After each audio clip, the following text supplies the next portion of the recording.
ගිහීන මුපකරොන්තානං නිච්ච මාමස දානතෝ කරෝත ධම්ම දානේන තේ සම්පච්ච උපකාරයි. ඇතිසොඳ සිහපා යුගකං ඌරා දත් පෙළ කිඹුලුය නෙත් දෙක වඳුරා යුත්මසු ඇඳ ගුරු ලුගේ පිය පතරා යුක්තය මේ සමගින් රුව මකරා.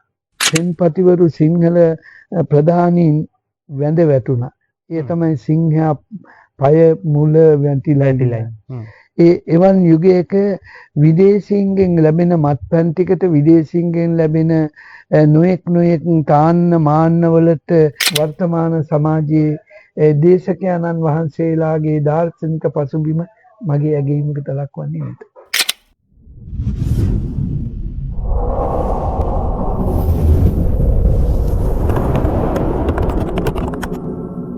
Talking Tisa.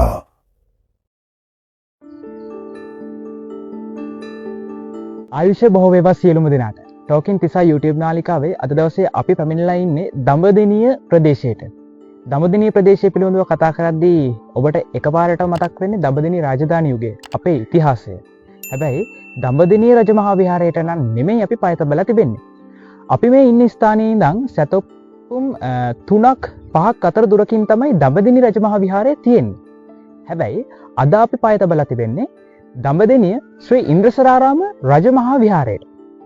ඉන්ද්‍රසරාරාම රජමහා විහාරය කියන්නේ ඔබ අප සියලුම දෙනා සමහර විටක නොදන්න තැනක්.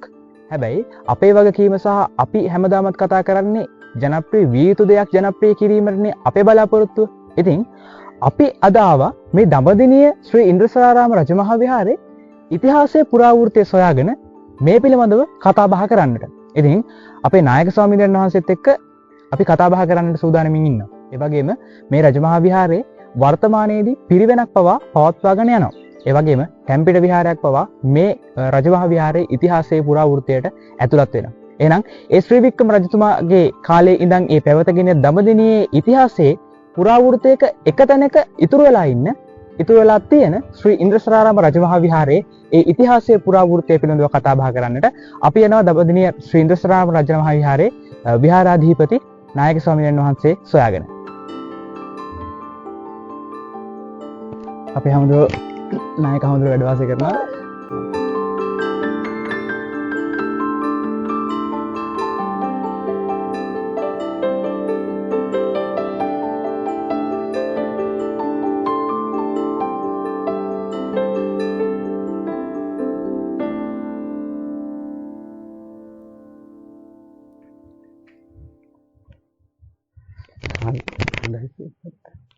ඉතින් මම ප්‍රථමයෙන් සඳහන් කළා වගේ අද අපි ඇවිල්ලා ඉන්නේ ටෝකින් තිසා දඹදෙණිය ඉන්ද්‍රසරාරාම රජමහා විහාරයට.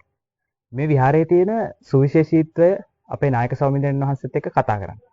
අද අපිත් එක්ක අපේ වැඩසටහනේ මේ සුවිශේෂීත්වය සහ මේ පුරාවෘත්තය පිළිබඳව කතා බහ කරන්නට අපේ වැඩසටහනත් එක්ක එකතු කරගත්ත ගෞරව නමස්කාර පූරකව පල්ලෙවැල බෝරුග්‍රම ආලෝකාරාම පුරාණ විහාරාධිපති බණ්ඩාර බටවල බෙම්මුල්ල විද්‍යාකාර පරිවිනාධිපති කවුඩුමුන්න ඉන්ද්‍රසරාරාම රජමහා විහාරයේ විහාරාධිපති අතිපූජ්‍ය සද්ධර්ම කීර්ති ශ්‍රී ගින්නලී ආයුපහලාභිධාන හාපිටිගම් අලුත්කూరు දෙකෝරළේ ප්‍රධාන සංඝනායක මාහිම්පණන් වහන්සේ සමගනවි අද අපි මේ වැඩසටහනේ මේ පුරාවෘත්තය පිළිබඳව කතා බහ කරන්නට කටයුතු කරන්නේ. එසේනම් අපේ නායක ස්වාමීන් වහන්සේව ගෞරව නමස්කාර පූර්වක පිළිගන්න වැඩසටහනට. ඉතින් ඇතරම නායක හඳුරන්නේ මේ දැන් අපි ඇවිල්ලා ඉන්නේ දඹදෙණිය යුගයේ එක්ක බැඳිලා තියෙන පන්සලක් පිළිබඳව පුරාවෘත්තයක් කතා කරන්න. මේ රජමහා විහාරය අපේ හඳුරන්නේ දඹදෙණිය යුගයත් එක්ක බැඳෙන්නේ කොහොමද? ඉතිහාසය බැඳිලා තියෙන්නේ කොහොමද? දඹදෙණි සාහිත්‍ය යුගයේ දේශ බලන විට සවෙනි පරකුම්බා රජතුමාගේ හිටපු එක්තරා සෙන්පතියෙක් විසින් හදන ලද විහාරස්ථානයක් හැටියට ඒ සෙන්පතියාගේ ස්වාමි දුවණියගේ නමින් ඉන්දසරා කියන නමට ඉන්දසරාරාම රජමහා විහාරය කියලා මේ විහාරය හදලා ශාසනයට පූජා කරලා තිබෙනවා. මේ තියෙන සුවිශේෂීත්වය තියෙන්නේ සම්පූර්ණ දැවමය මේ ධර්මශාලාවකින් සමන්විත වුණා. ඒ වගේම නුවර යුගයට ගැලපෙන ආකාරයට කළුගලක් මත මේ තැන්පිට විහාරය ගොඩනැගිලා අපිට මේ පසුපසින් පේන්න තියෙන්නේ. පසුපසින් පේන්න තියෙන තැන්පිට විහාරය. ඒ තැන්පිට විහාරයේ සමහර විට අපි මෙතන ඉදිරිපසම තියෙනවා ඊටාම ලස්සනට මේ මකර තොරණ. ඒ මකර තොරණේ මේ සතරවරම් දෙවිවරුන්ට හා සමානව මේ දේව රූප බ්‍රහ්ම රූප වගේ රූප ටිකක් නිර්මාණය වෙලා තියෙනවා. ඒ වගේම නිසි ආකාරයේ මකර තොරණක ඇතුළත් විය යුතු සියලු අංග ටික සමන්විත වෙලා තියෙනවා. මකර තොරණක අන්තර්ගත වෙන්න ඕන ඇත්සොඳ සිහපා යුගකං ඌරා දත් පෙළ කිඹුලුය නෙත් දෙක වඳුරා යුත්මසු ඇඳ ගුරු ලුගේ පිය පතරා යුක්තය මේ සමගින් රුව මකරා. ඉතිහාසයේ සඳහන් වෙන විදිහට. ඉතිහාසයේ අපේ ජන කවි වහරේ සඳහන් වෙන ආකාරයට නිර්මාණය කරපු ඊටාම දැකුම් කළු මේ මකර තොරණේ සමන්විතයි. නුවර යුගයේ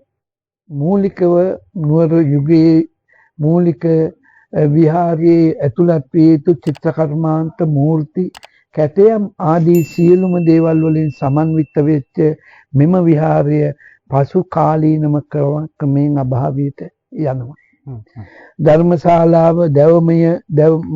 ධර්මශාලාව අභාවයට යනකොට එය කඩා විනාශ කරනවා. පන්සල සතු ඉඩකඩම් සියල්ලෙන් කොටසක් පාසලට දෙනවා. ඉතුරු ටික ගම්මු නොඑක් විදියට ඒක ගම්මු නතු කරගෙන තිබෙනවා. වර්තමානයේ වෙනකොට අක්කට 8කට වගේ 6කට වගේ සීමාවක් දනවනවා. එවිට මේ දැනට අවුරුදු 10කට විතර මත්තෙන් 2016 දී වගේ මම බාර අරගෙන දැන් වර්තමානයේ වෙනකොට ඉහළ දියුණුවකට පත් කරලා අවුරුදු 130 ගානක් පැරණි සංඝාවාසය නවීකරණය කරනවා. සියලුම පුස්කොළ පොත් ටික සංරක්ෂණය කරලා මෙහි තැන්පත් කරලා තියෙනවා. අපි හඳුන්නේ එතකොට 19 වෙනි සියවසේ මේ විහාරය ආරම්භ වෙනවා කියලා අපිට ඉතිහාසයේ මේ කියවෙද්දි හොයන්නට තියෙන ඉතිහාසයේ සඳහන් වෙනවා. එතකොට ඒ 19 වෙනි සියවසෙන් පස්සේ ශ්‍රී වික්‍රම රජසිංහ රජතුමා සහ රදලීන් අතර ගැටලුවක් එහෙම නැත්නම් ආක්‍රමණයක් සිදු වෙනවා. ඒ අවස්ථාවේදී මේ විහාරයේ යම් විනාශකාරී තත්ත්වයක් ඇති වෙනවා කියලා සඳහන් වෙනවා. එතකොට ඒ පිනොද දැන් ඔබ වහන්සේ සඳහන් කරේ අර විනාශකාරී තත්ත්වය ඇතිවන්නේ ඒ කාලේ ඉඳන්ද නැත්නම් හැබැයි වශයෙන්ම මෙතන පවතින දඹදෙණිය රජමහා විහාරයේ රාජධානියත් එක්ක සමකාලීනව පැවතිච්ච හැම විහාරයක්ම යම් කිසි පරිහානියකට පත්වෙන අතර මෙය ඉක්මනින්ම පරිහානියට ලක් වෙලා තියෙනවා. අනිත් විහාරවලටත් වඩා මේ තිබුණ මේ චෛත්‍යයට තිබුණ ගෙවල් ඒ සියල්ල නිදන් හොරු විසින් කඩා කරලා තිබෙනවා. බුදුගේ පමණක් මේ ඉතුරු වෙච්ච අතර සම්පූර්ණම බෝධිය හා බෝධිගරය සේරම කඩලා විනාශ කරලා තිබෙනවා. ඒ වගේම විහෙර වහන්සේ ඒක සියල්ලම කඩලා විනාශ කරලා තියෙනවා.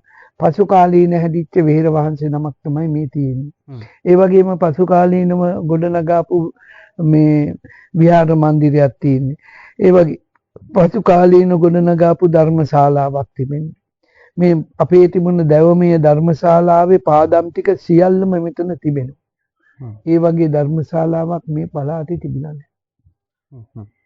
ඒ අතින් බලන විට මේ ඓතිහාසිකත්වයේ පරිපූර්ණ ලස්සන වලින් සමන්විත වෙන කවුරුමුන්න ඓතිහාසික පින්බිම වර්තමානයේ වෙන විට යම් කිසි දියුණුවක් උදා වුණත් මේ තිබුණ පෞරාණිකත්වයට සරිලන විදියට දියුණුවක් කරන්න ඉතිහාසගත තොරතුරු ගොඩාක් ජනවහරේ පමණයි අනිත් සියල්ලම අදෘශ්‍යම විනාශ වෙලා ගිහිල්ලා.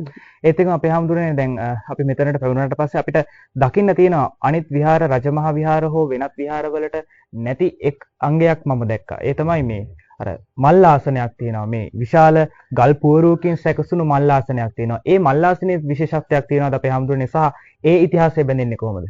ඒ ඉතිහාසය බැඳෙන්නේ මේ පන්සල් වත්තේ බටහිර කොටසේ තිබිලා තියෙනවා බෝධීන් වහන්සේ හා බෝධිගරයා.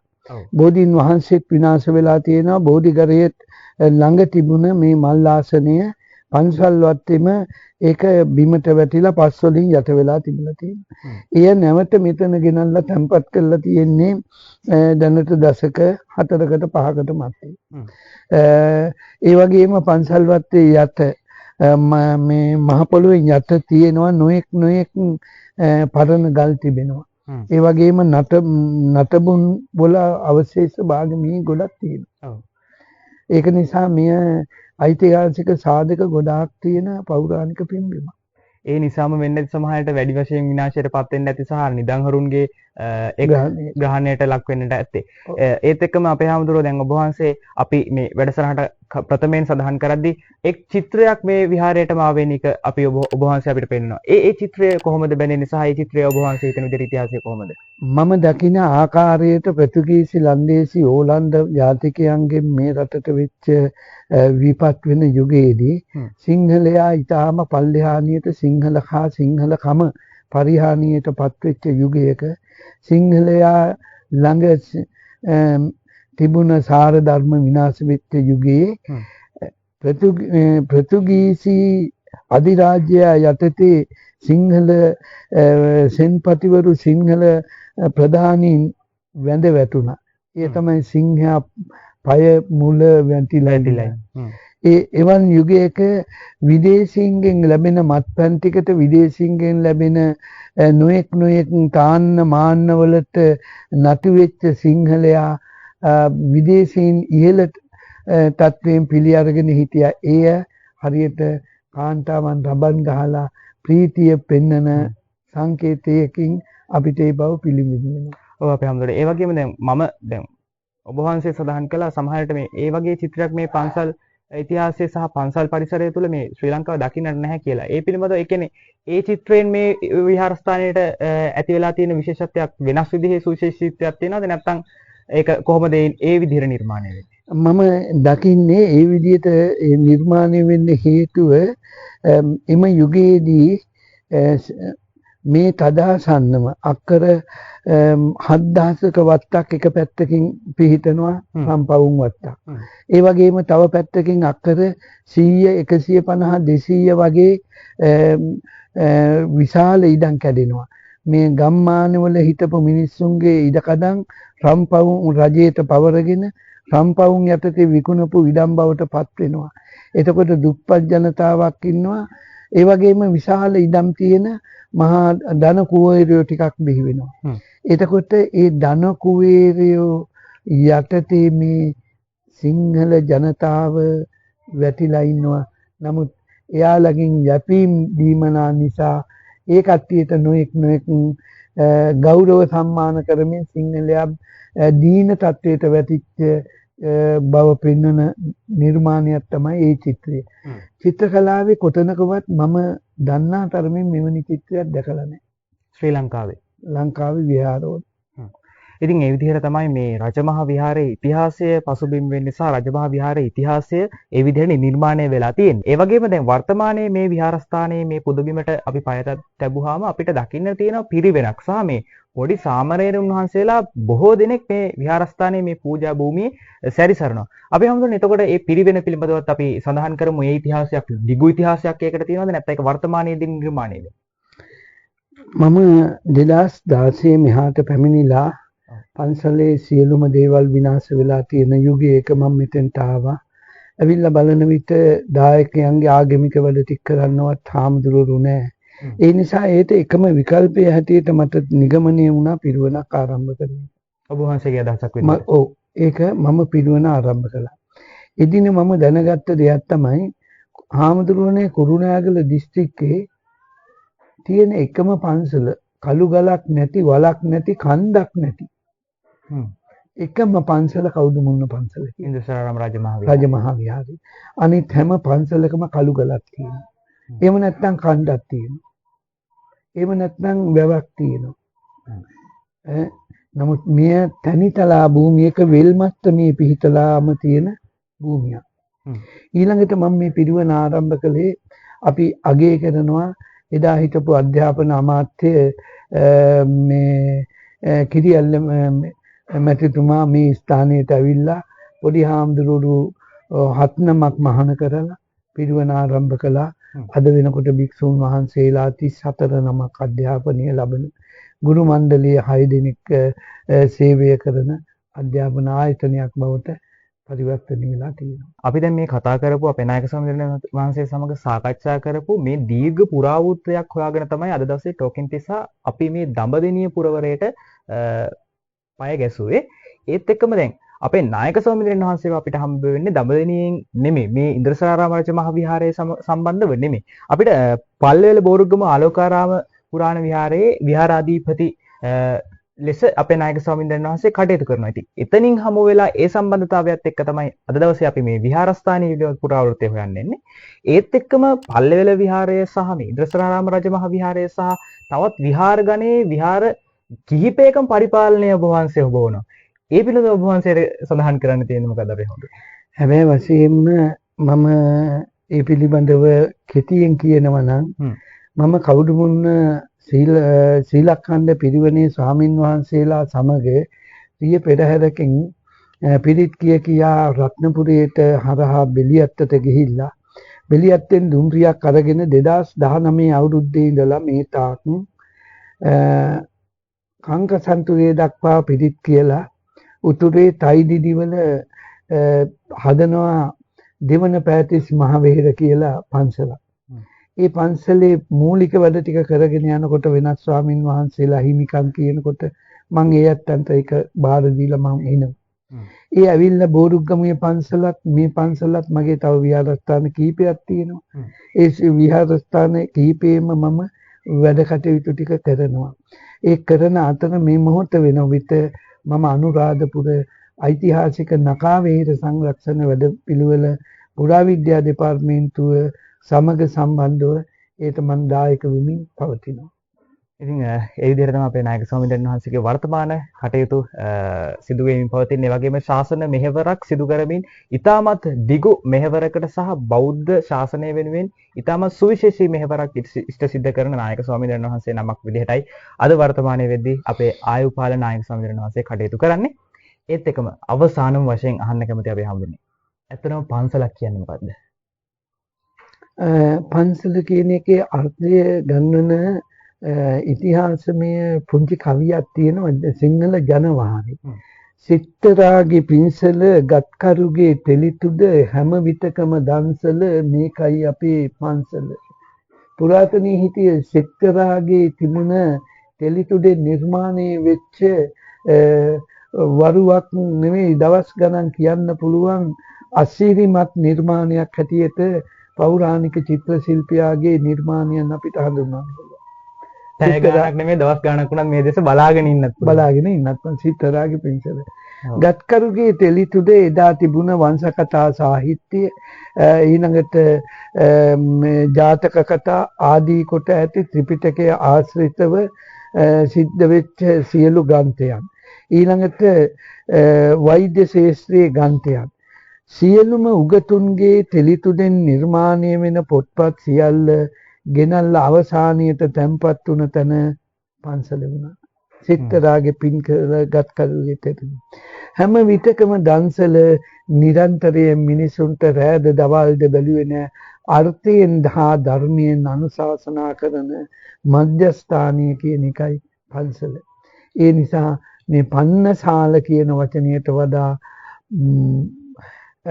මහා විශාල පෘතුල අර්ථයක් ගොඩනගෙන වචනයක් තමයි පන්සල කියන්නේ. ඉතින් ඔන්න එහෙනම් අද දවසේ අපි දැනගත්තා පන්සල කියන ඉතිහාසයේ එදා මෙදා ඉතිහාසයේ සැබෑම ඉතිහාසය. වැඩසටහන අවසන් කරන්නටයි අර අවසාන ප්‍රශ්නය ඇසුවේ. හැබැයි අපේ නායක ස්වාමීන් වහන්සේ පවසනවා අර කාව්‍යයේ සඳහන් වුණ විදිහට හැම විටකම දන්සලක් කියනවා. හැම විටකම දන්සල තමයි පන්සල කියලා කියනවා. අපි හම්දුනේ වර්තමානයේ ඇත්තටම පන්සල දන්සලක්ද? වර්තමාන කියන වචනය තුල මම රැඳෙන්නේ නැතුව පන්සල කියන වචනය ඈත ඉතිහාසයේ සිට අද දක්වා පවත්වාගෙන ඇවිල්ලා ඉදිරියටත් පවත්වාගෙන යනවා. එහෙමනම් තුන් කාලයකම මේක පොදුයි. ඒ පොදු ස්ථානයේ වැඩ වාසය කරන භික්ෂුවට චීවර පිණ්ඩපාත සේනාසන ගිලාන ප්‍රත්‍ය කියන සිව්පසයේම මේ ගිහි ජනතාව පෝෂණය කරනකොට අර්ථයෙන් ධර්මයෙන් අනුශාසනා කරන්න කියලා බුදුදහමේ මෙන්න මෙහිම සතහන් වෙනවා. ගිහීන මුපකරොන්තානං නිච්ච මාමස දානතෝ කරෝත ධම්ම දානේන තේ සම්පච්චූපකාරක. ගිහියා විසින් ඔබට සිව්පසයෙන් නුවටන් කරනකොට ඔබ අර්ථය කියන වචනය විවරණය කරන්නේ මේ කාලයේ ගොවිතැන්ට සුදුසුයි. මේ දවසේ වීතික දියේ දාන්න සුදුසුයි. මේ දවසේ කුඹුර වැඩ පටන් ගන්න සුදුසුයි. ගොයන් කපන්න හොඳ දවසේ මේ දවසේ. ඒ වගේම අනිත් රනිල භෝග වර්ග වගා කරන්න හොඳ මෙන්න මේ යුගයේ. මේ වගේ අර්ථයෙන් අනුශාසනා කරන්න. එහෙනම් අපේ භික්ෂුව වෙදකම නක්ෂත්‍රය ජ්‍යොතිෂය මේ සියල්ලම පරිපූර්ණ චරිතයක් වෙලා තිබුණා එදා පන්සලේ හිටිය ලොකු හාමුදුරුවෝ. අද ඉන්න භික්ෂුන් වහන්සේ සමහර විට වෘත්තීය බණ කියන කෙනෙක් වෙන්න පුළුවන්. ඊට එහා ගිය සමාජ දැනුමක් නොවන චරිත බවට පත් වෙලා. අද ඒක රටාවක් බවට පත් වෙලා. ඒක නිසා මම වර්තමාන සමාජයේ දේශකයන්න් වහන්සේලාගේ දාර්ශනික පසුබිම මගේ ඇගීමකට ලක්වන්නේ නැත. ඒ අපේ හාමුදුරනේ. එහෙමනම් මේ විදිහට තමයි අද දවසේ අපේ සාකච්ඡාව ගලාගෙන ගියේ. කෙටි කාලයකින් දිගු දේශනයක් දිගු පුරාවෘත්තයක් අද දවසේ අපේ වැඩසටහනින් ඔබත් එක්ක බෙදා ගන්නට හිතුවා. ඉතින් මේ ශ්‍රී ලංකාවේ ඉතිහාසය අපි කතා නොකරන ඉතිහාසයක් බවට වර්තමානයේදී පත් වෙලා තිබෙනවා. ඒ වගේම අපි මේ බුද්ධ දර්ශනය කියන දේ මේක දර්ශනයක්ද මේක විද්‍යාවක්ද කියලා මතභේදාත්මකව තර්ක කරන වර්තමානයේක මේ වගේ ඉතිහාසයක් අපිට හෙළි කරන්නට පුළුවන් වුණ එක ගැන ටෝකින් තිසා අපි නිහතමානී ආඩම්බරයක් නිහතමානී ගෞරවයක් තබා ගන්නවා. ඉතින් මේ ගෞරවනීය ආඩම්බරය මේ නිහතමානී ආඩම්බරය අපි තබා ගන්නවා වගේම අපි ඔබට ලබා දෙන දේ ඔබ සම්ප්‍රේෂණය කරගෙන ඒ sannivedanaya ඔබ නිසි මනා ලෙස ඔබට ලබාගෙන ඒ ඉතිහාසයට ගරු කරන ලෙසට අපි ආදරයෙන් ඔබට ඉල්ලලා සිටිනවා. මේ අපේ ආගම මේ අපේ සංස්කෘතිය අපි ශ්‍රී ලාංකිකයෝ කියලා අපේ අභිමානය කියලා පම්පෝරි ගහනවා කියලා බණින මිනිස්සුන්ට අපේ ඉතිහාසය අපි අනිවාර්යෙන් රැකගත යුතුමයි. ශ්‍රී ලාංකිකව විදිහට අපි ඒ ඉතිහාසය අපේ ඒ සංස්කෘතිය අපේ ඒ ආගම රැකගනිමින් තවත් වැඩසටහනකින් හමු වෙන තෙක් අපි අද දවසේ වැඩසටහනින් සමුගන්නවා. ඒ වගේම සමුගන්නට ප්‍රථමයෙන් අපේ නායක ස්වාමීන් වහන්සේට දීර්ඝායුෂ ප්‍රාර්ථනා කරනවා අද දවසේ අපිත් සමග වැඩසටහනත් එක්ක බෙදා ගන්න ලැබුණේ ගැන. තෙරුවන් සරණයි. එසේනම් අද දවසේ අපි වැඩසටහනින් සමුගන්නවා. තවත් සාරධර්ම සම්පූර්ණ වූ වැඩසටහනකින් හමු වෙන තෙක් ඔබ සියලුම දෙනාට සම්මා සම්බුදු සරණයි.